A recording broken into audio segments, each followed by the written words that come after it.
what's fascinating for me is being at that growth edge of music and exploring all of the sounds that are possible and seeing what comes of it. And that's super fun for me.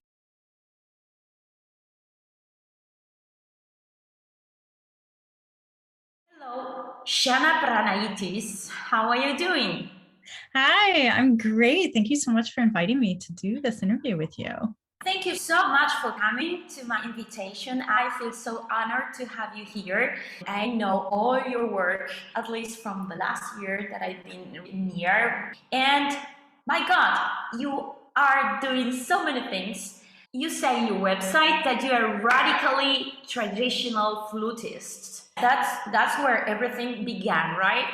You are artistic director and co-founder of Flute Expansions, and you are a coach. Can you tell me more about what are you doing, or where did you go with your flute and with your sounds and with your music? Yeah, thank you for that. That's a really long story at this point. But I started playing when I was 8, and because I was just kind of obsessed with the instrument and had been for a couple of years, and my parents made me wait. I thought the 6-year-old maybe could wait a little bit and see if the impulse stayed, and it did. And my training and my education is much like everyone else, is really at the beginning stages. And then at some point I heard something I'd never heard before, sounds coming out of a flute that I had never heard, and was just immediately fascinated by this. And this was in high school, maybe, I think, yeah. And was sort of immediately drawn to these new sounds, these quote unquote extended techniques. And that's sort of where everything goes after that. I mean, yes, my university training is the classic, make sure you can play the orchestral excerpts, and that's all wonderful and necessary, and it's a great foundation for everything, but it's not the only thing.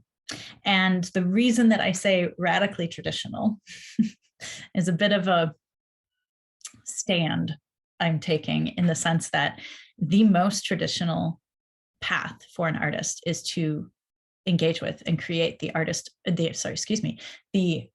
of your own time, to create the art of your own time.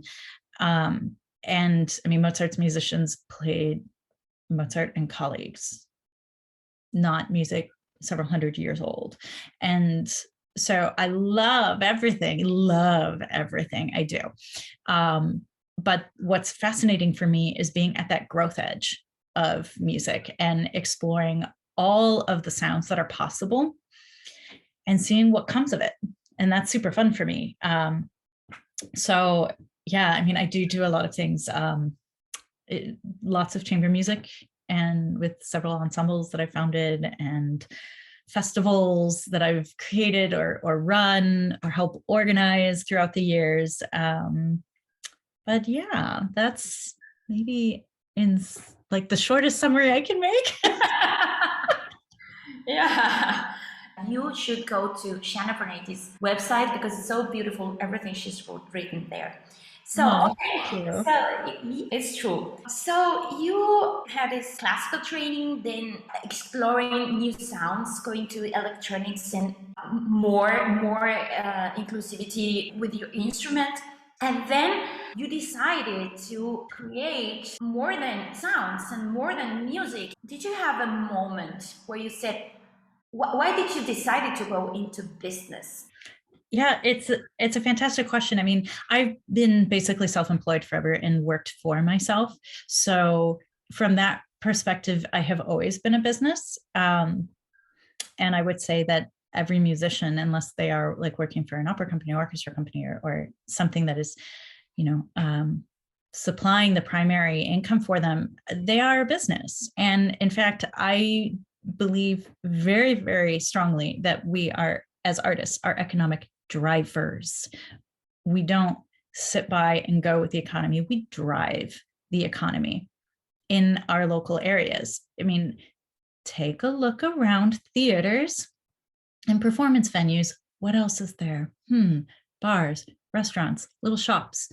And I think something that we noticed during the pandemic is a lot of those little places that were around in theater districts and concert areas, they had problems staying open and needed help because they didn't have the foot traffic. And so from that perspective, we drive the economy, and everybody turned to the arts in the pandemic. Yeah. Necessary much? Yeah. But, from that perspective, I also I think we're all a CEO, and it's a much more empowering position to take, because especially as freelancers, if we're not going out after work, we don't have to go out after it. Yes, you might submit for festivals or to contractors, etc. But the perspective of, I don't have to go out looking for work, versus the perspective of the CEO who decides what offers they receive are worth the investment of themselves and their time. Wow. And that is a very different position to take. And even because it's hard, as we know, especially when you're working in freelance. And as we found out in the last couple of years, it's been really hard for those who are focused on freelance performance. And if we're focused only outward, that puts, then when those outward things are taken away, it's gone. If it's we get to decide what we're doing, then then we have more choices available to us. And so Flute Expansions started, and it in itself is an e-learning platform that is meant to be community driven, and it's not a paid site. We launched this past summer the Sonic Immersion Program. That's a 4-week virtual experience for flutists who really want to expand their expertise and supercharge their artistic voice in terms of contemporary flute work. And it's not really about only the flute. It's about all the internal things that happen too, with a really fantastic faculty. And we are doing also this February a creativity intensive that it could actually be for any artist. So any sound maker, it doesn't have to only be flute, but it'll be really focused on super fun interactive activities to explore lots of different creativity tools. So those things came about because I felt for years, we launched Flute Expansions in 2015, I think. And for years, I felt like there needed to be more.